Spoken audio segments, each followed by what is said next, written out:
I mean, the amount of spam, cold outreach I receive on a daily basis, like it's out of hand, right? And so as a recipient of that, I'm like, I do not want to be spamming the world more, right? So this is what I tell clients. What is it that you're promoting? Does it make sense for a cold outreach? And I think when you get the offer and the message right, you have a list and you know they're qualified, it can absolutely have its place. But if you got no plan, forget about it. Welcome to Email After Hours by SenderScore, powered by Validity. We're your hosts. My name is Guy Hansen. And I'm Danielle Gallant, and this is Email After Hours. On today's episode of Email After Hours, we're getting into the B2B side of the house. As we all know, email is a powerhouse for driving customer engagement and growth, but the tactics for B2B versus B2C can differ pretty greatly. And so to help us navigate this topic, we are thrilled to have Sara Kappler, the founder and CEO of Centric Squared, joining us today. That's right. And with her deep expertise in CRM-driven marketing and her unique experience working across both B2B and B2C, Sara's here to break down the challenges and opportunities for small businesses in the email marketing space. From strategy to execution, she's got a wealth of knowledge to share on optimizing email campaigns, growing your list, and improving engagement. Welcome, Sara. We're so thrilled to have you on Email After Hours today with myself and Danielle. Thank you. Warms my heart. What a lovely intro. Before we get into the nitty-gritty, we always start off with an icebreaker. And I think all email consultants have like a favorite or a pet topic. So for you, Sara, was it the like nerdy side of email with all the numbers, testing, and systems that got you hooked? Or was it more of the creative side? Like what made you say, yep, I'm all in? Emails for me. I know. I feel like this comes up a lot in email. Everybody has a path that led them there. And I love that email uses both sides of your brain, right? First of all, it's like every day is exciting, the creative side, the analytics side. But I think what really did it for me was working as a CRM consultant.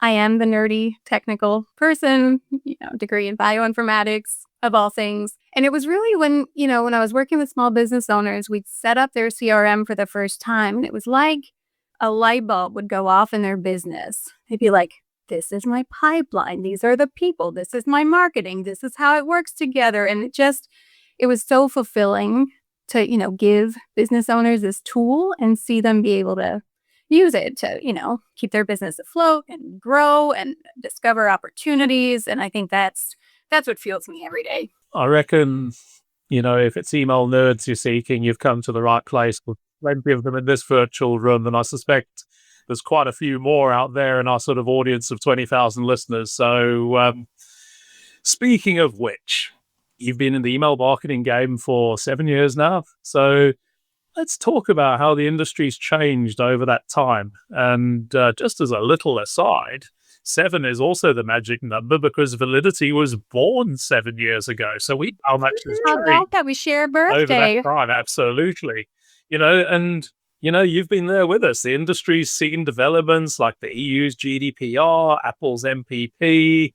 Now we're seeing the latest changes that we brought about by iOS 18 and bulk sender requirements. Man, the list just goes on. So when you compare your start in email marketing those 7 years ago to what you advise of today, what would you sort of list as the biggest shifts you've seen over that time? That's a good question. And it certainly has shifted. I think there's, we all know it's gotten much more complex, right? It used to be Constant Contact, I want to say, and like MailChimp and some of these kind of clunky tools that maybe didn't do a whole lot of reporting and analytics or inbox placement or, any of these, I don't know. I'm just thinking, it just goes on, the complexity. So definitely it's gotten more complex, but in turn, I also think the tools have gotten so much better. The things you can do now with some of these tools, the reporting, let me remove bot clicks, like these little toggles. And you're like, how much time did I used to spend trying to do this manually?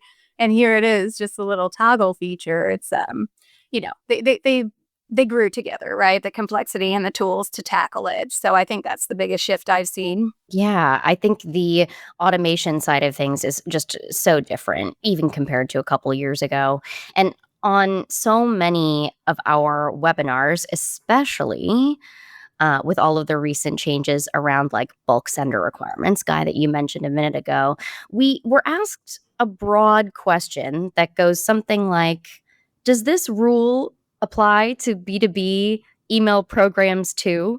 So to start getting into it, do you think that one type of program poses greater challenges than the other? Like, is B2B harder than B2C just out of the gate? I mean, it's like apples and oranges. I don't know if you're going to pin me on a favorite or most complex here. They really are different audiences, different strategies, different challenges. So I'm not going to pick one as being harder per se. I think marketers would say it's all hard. Yeah, It's all exactly. hard. I think it's kind of hard, right? Like, technically speaking, I think the lower volumes make B2B easier in some ways. But then also it's a disadvantage for testing and, landing on best practices and, so it's a trade-off, right? It's not like one specific thing. But I do think especially for B2B that, the hardest part for me is or for our clients that we serve in the B2B industry is really the content quality has just like gone up. People are not interested in, fluffy content. They need real meat and potatoes every time, right? And that's kind of where most of the work goes in the email program versus B2C that can get away with simpler, lighter messages, a nice creative. You can kind of go a little bit further with less, but then the technical side is also different. So I don't know. I don't have one that's more challenging than the other, but they're fun. It certainly does. So maybe let's rephrase it a little bit, and rather than saying, one or the other, but are there any specific challenges that B2B marketers sometimes face that maybe aren't as prevalent in the B2C world? I'm thinking about things like, the bar to consent is lower in B2B. You've got to deal with corporate spam filters like Truthpoint. I mean, would you agree with those? And are there others which are specific to the world of B2B email marketing? I think so. The biggest one I see that I'd love to dig in with you is this kind of lead gen, these cold lists and having to have multiple, domains or sometimes specialized tools to warm up the domain and then not send too many. And then hopefully you'll get the lead over and then you email them from your regular domain, right? It's like the infrastructure, I think, needs to be a little bit bigger. I don't see our B2C clients buying lists or relying on that type of, scraped data at all, right? And so it's just, I think that's a special can of email that's really specific. Let's talk about it. We need to talk about cold emailing. So actually, I was telling Guy I use Reddit. It'll be like my morning scroll or whatever. I'll be going through Reddit, and there is an entire subreddit that is dedicated to the topic of cold I email, know. which is It's a dark both place. it's a dark place. I was going to say it's both amusing and baffling. Yeah, right. And most marketing consultants or email consultants, I think their knee-jerk reaction to cold email is don't do it, right? Don't do it. But there is a place and, to your point, a necessity for it in B2B marketing. Like, it's often harder to grow a B2B program subscriber base just inherently. So how should B2B senders do cold email in a way that's as closely aligned with best practices as possible? Yeah, I mean, we have clients come to us all the time. Hey, we've got this list. Can you email them? And like you said, the knee-jerk reaction is, oh no. Like, no, what? Are we going to ruin everything we worked for? Ruin our deliverability? Are we going to be those people? And I'll just make a caveat here. I'm sure you're in the same boat, but as a business owner, I mean, the amount of spam, cold outreach I receive on a daily basis, like it's out of hand, right? It's like 6 to 10 emails every single day of that cold outreach. And so as a recipient of that, I'm like, I do not want to be spamming the world more, right? Like I don't want to be adding to it. So this is what I tell clients. I tell them, first of all, let's think through what is it that you're promoting? Does it make sense for a cold outreach? And I think when you get the offer and the message right, you have a list and they're qualified and you get the message right, it can absolutely have its place. But if you're just coming with a list and you got no plan, forget about it. So let's come up with a plan to tackle this. And two, I always tell them we need to do a test, right? Let's take a very small sample. Let's run the test. Let's see what happens and then make the decision. And 9 times out of 10, that test is not it's not giving the results they were hoping it's going to give. And I explained to them, like, here's the risk, here's the trade-off of running this, versus not running it. And most of the time they abandon the idea because it's I'm just so not. glad to hear that. Yeah. Honestly. Yeah. I know. We try to talk them out of it. But, we've had cases where it's successful and, some businesses really only need a few clients a year to really make it worthwhile. And so when you're, it depends on the business model and the offer and the whole thing and where the email list came from. And of course, if it's been checked and if the emails are valid, like that's really important with a cold list. And we always do that, no matter what, because I'm not tanking their whole program. But yeah, it's a special situation. I wish there were, there's really like 2 branches of people who do email, right? And we tend to be in the I don't like cold email, and then other people are, we only do cold email. Look at our stats, and I think there's kind of 2 schools within the email world, and they're just polar opposites. Well, I think in reality, there's probably some middle ground, which is, you potentially can do it, but if you're going to do it well,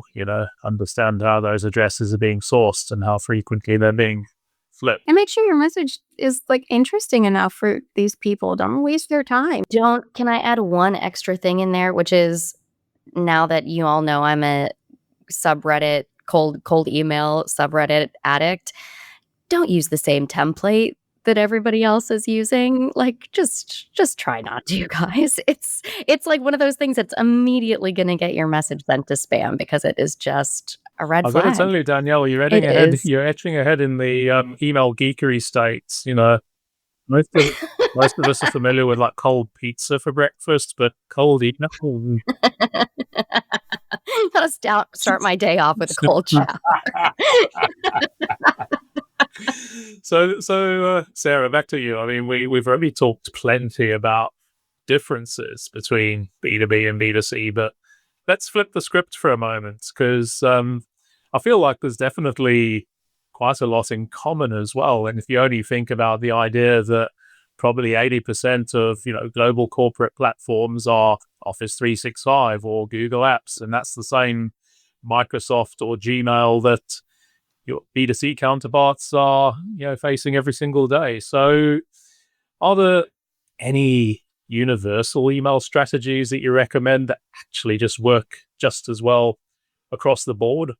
Or do those strategies for success need to be different depending on whether it's B2B or B2C? Yeah, actually our approach is very similar for a B2B or B2C client. And we would say it starts with the strategy, a really strong understanding of what you're offering, how it's positioned in the market, what are your competitors doing, what makes you different, what makes you unique, what questions do people have about your service or product. And, the kind of content piece is obviously different content, different timeframes to the buying decision, one more impulsive, one longer, different sales cycles. But, the actual content, answering questions, removing those barriers, to making the purchase, trying to kind of break down the big ask into smaller asks, so that we can show success, show interest, all that stuff is the same. And then after the strategy piece, all the analytics. Have they viewed certain pages? Are they maybe different lingo for it, but it's like, have they viewed a product page, right? Or Have they viewed your pricing and services page? Are they interested in booking a demo with you? Whatever those processes look like, there's different metrics, but they're metrics all the same that, you can then use to segment and feed into your targeted campaigns and your strategy. So I'd say the strategy is the same. The metrics are very similar, although of course they're slightly different, but and the automation opportunity is again very similar. The timing tends to be stretched out in B2B versus B2C, but similar concept and theory. Life So cycle concept, right? Like yeah, there's still a life cycle that's exactly. happening in both. Yeah. Exactly. And then technically, I mean, of course you see more Outlook in B2B or something, but most people are using the same 10 email providers, right? And those are going to be the ones to really QA for. Most people nowadays too are on mobile, B2B or B2C, so designing for mobile and making sure that things are, responsive and easy to read and a big enough font. Please, if anybody's reading this, make your font bigger. you know, those rules, that kind of design rules are really shared. Yeah. I agree with all of that. But do you think that extends to sort of perhaps softer factors like messaging style and tone of voice? I'm thinking that Pizza Express will probably get away with going, "Hey guy, how you doing today?" Whereas I'd be expecting something a little bit more formal from HSBC my bank. Do you think the same applies across the B2B and B2C split? Yeah, I do think more formal, and I think more value, and in general longer campaigns. We tend to produce for B2B clients because I think there needs to be more, like I said, more meat and potatoes in a B2B email than the 20% off. Are you hungry? Like the emails you can get away with in the B2C world. I don't know that many B2B companies that can get away with that. There are probably a few examples that do it well, but most of the time it's, informative and educational and case study, a bit more content to them for sure. The tones are different. Yeah. And you mentioned just a minute ago metrics, right? So, whatever the type of business, if they're sending email, there needs to be a way to measure success. So, how do you recommend B2B senders measure success, and does it differ from B2C at all? Absolutely. I mean, I think the engagement metrics are going to be shared. Your open rates, your click rates, your click-through rates, and sometimes you even see the heat maps to kind of analyze where people are clicking, and all that stuff is the same. You got the same tools to monitor. Is this message interesting to people? Are they clicking on it? Are they taking that next step? And then all the website metrics, tend to be very similar. Have they viewed a page? Did they get to a specific high intent page, whatever that is on the site? So I do think it's important to, even if you're a B2B business, to be, have your Google Analytics set up, have your tags set up so you can see, people going through that funnel. Of course, the revenue metric is the tricky one, right?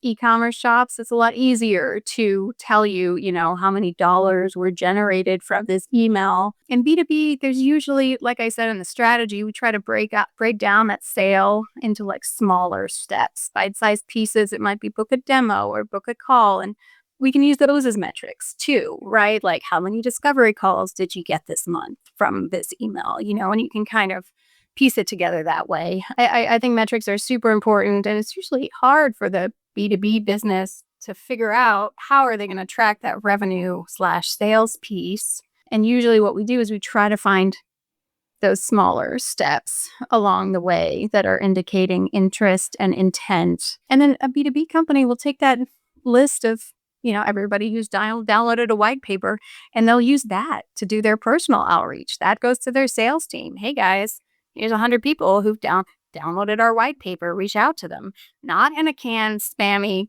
cold way, but in a personal way that, that invites them to take the next step. What questions do you have? How are you using this in your business? In a thoughtful way. And that can be, really effective. I wonder, you just made me think of, so you would think then that like with a B2B email program, you might have more replies, like more direct response rate. Like, is there a specific piece or engagement metric, or really any metric that you really look at when you're focusing on a B2B program? We definitely look at the reply rate. Tends to be much higher. Spam rate tends to be much lower, right? It's a very different ball game. Trying to think, it's tricky, in B2C emailing, you could have a reply rate, except the reply is unsubscribe, right? Like, and so your metrics are going to look like, oh, wow, people reply. But like, no, generally, you don't get interesting replies to email from a B2C email marketing program. However, the B2B side, it could be like, I'm ready to talk. Are you free next week? And poof, they have a new client signing on, and it can be really significant, those replies, in a way that you just don't see in the B2C side as often. Do you think there is like a biggest opportunity that B2B marketers sometimes miss in their email strategies? The one that if only they could get it right, they would seriously elevate their results. Do you think there is a sort of black hole of an opportunity? Well, from a content side, yes, I will say that. And we are preaching this to our clients all the time. So we tell our clients, look, this is email. You can say the same thing 6 times. It's okay, right? Like, you want anybody opening that email to know who you are and what you do and how to refer you. So these little sound bites, we call them, about your business and how to work with you and the service, we can reuse these over and over again, because what we're trying to do is drill it into people's minds, and you can get away with that in email. And most of the time, the clients are not doing that. They think one campaign, that's one message, and we have to remind them, yeah, but only 40% of people open that email, right? And only probably 25% of people scrolled through and read the whole thing. So you can say it more often than you think you can, right? And we definitely have that conversation a lot with B2B businesses. Or, are you sure we can run with this again? Absolutely, we can run with it again. We'll put a different spin on it, but it'll be the same thing. And it tends to be that consistency that really helps email, get them results. Absolutely. And let's shift gear a little. So we haven't yet talked about CRM selection and how you guide your B2B clients, because on the one hand, of course, you want all the functionality, you want all the latest AI-driven wizardry and all the whistles and bells that you're going to let you do a super complex email marketing program. And then there's the cold reality that those same people that are going to use those sort of bells and whistles platforms actually have pretty limited resources in terms of time and capability, and frequently spinning plates in terms of what they're going to prioritize and what they're going to drop on the floor. So how do you balance that in terms of making recommendations for the right CRM fit for the right sender? That's an excellent question. So, CRM consulting, that's how I got started. That's what I did for years before becoming an email marketing agency. It's a tricky one. I usually ask, have a conversation with the business, try to understand what they do. And then I ask them about their team. Specifically, what's the size of your sales team? That tends to be a big determining factor. Is it just one person? Or do you have 20 people here that are going to need to, keep the CRM up to date? And then 2, on the marketing side, what does that look like? Are you looking for an agency to support you with that tool? Do you have someone in-house? Do you have a developer in-house? Do you not?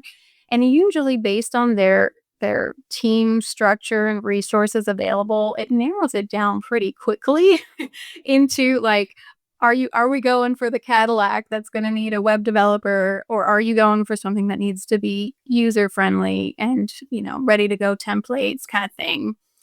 So that helps to make the decision.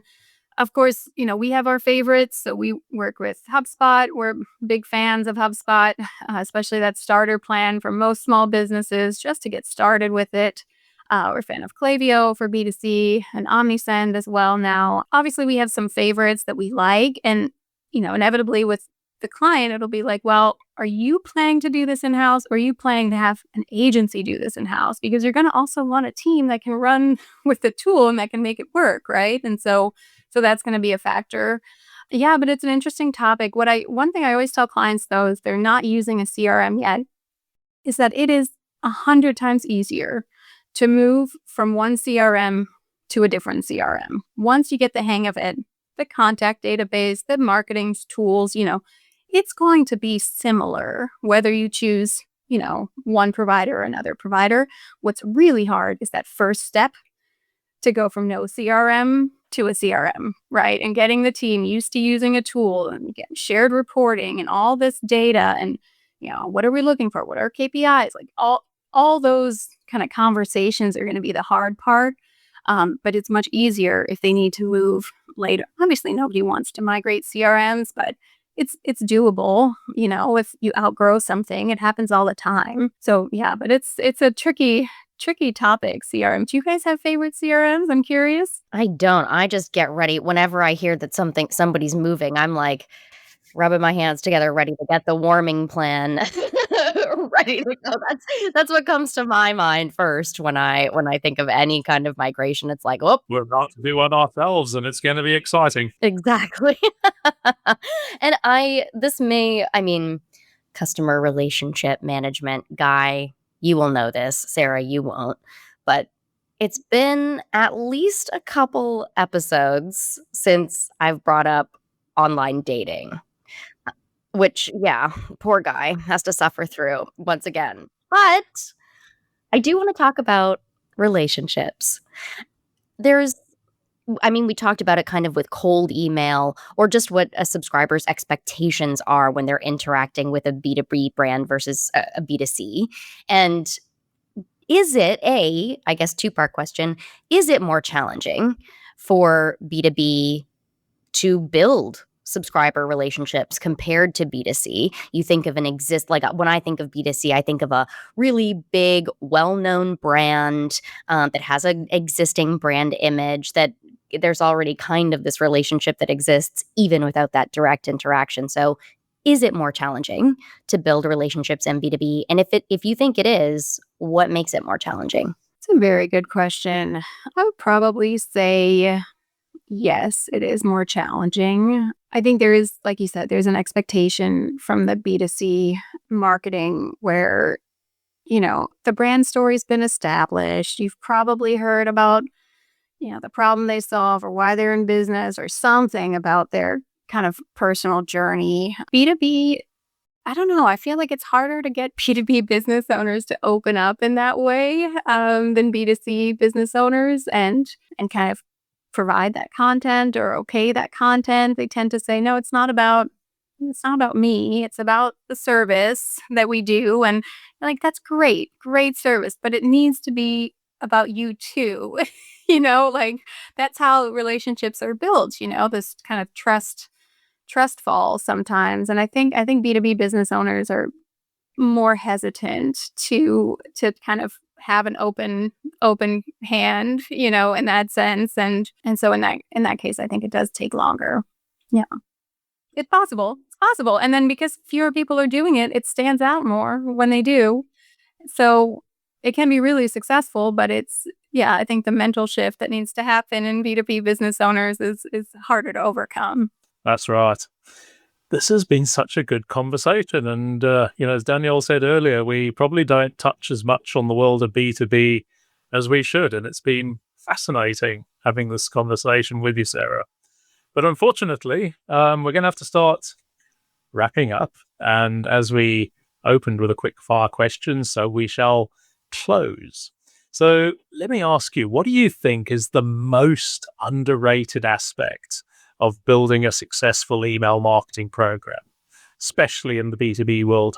That's a tough question you're throwing my way. Most underrated of a B2B email marketing program. I think you almost just, not to answer for you, Sarah, but I think you almost just answered it with your previous answer, which is, to me, you're right. I don't think that relationship building element comes in as often with B2B programs. And so standing out that way is definitely, I think that, don't be afraid to put your personal self into your marketing program. And then I'll maybe add one more twist to the same concept. It's don't be afraid to, to consider your network at large in your email program. And what I mean is, people you do business with anyway, your vendors, your contractors, your team, their team, your email list when you get started with, with us or any email marketing agency might be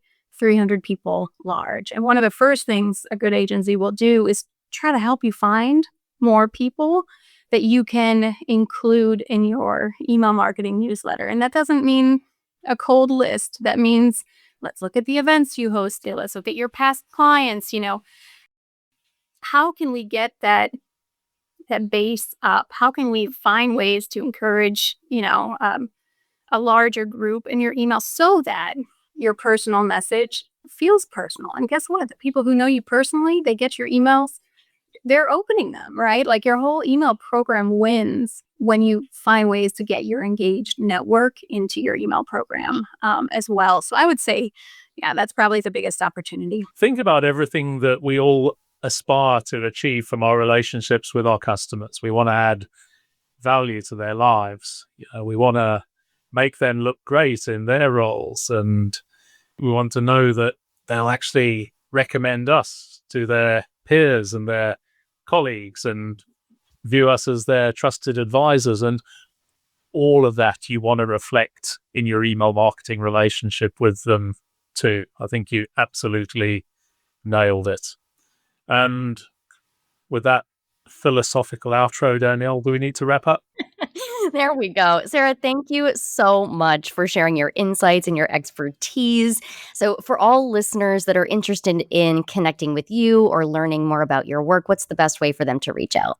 Sure. So we have a website, centricsquared.com. You can contact us anytime. Be happy to support with your CRM-driven marketing project or strategy. That's literally my favorite thing to do, as you can probably tell. So, Email nerds unite. yes, absolutely. Thank you guys so much for having me on. Oh, it was our pleasure, and I'm sure a pleasure for our listeners as well. And for all the listeners, be sure to tune in next time and hit subscribe so that you don't miss any future episodes. And of course, don't forget to visit senderscore.org for more resources to help you become a stronger sender. And as all our regular listeners will know, Danielle and I love our Email After Hours guests. We're always looking out for new guests to feature on future episodes too. So if any of you out there like to join us for an upcoming episode, drop a comment, ping us on LinkedIn, fill out the guest form that's linked in the show notes. And in the same kind of vein, if you'd like to send in any email marketing hot takes, your questions, your queries, email us. We've got actually an address, emailafterhoursyt@gmail.com. Head to the link in the show notes to send us an audio message. Thanks for listening, and we'll see you all again in 2 weeks' time. Bye for now.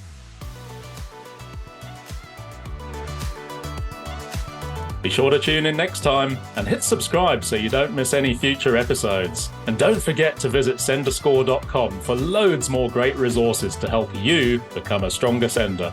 To all you sleepless senders out there, thank you for joining us after hours, and see you next time.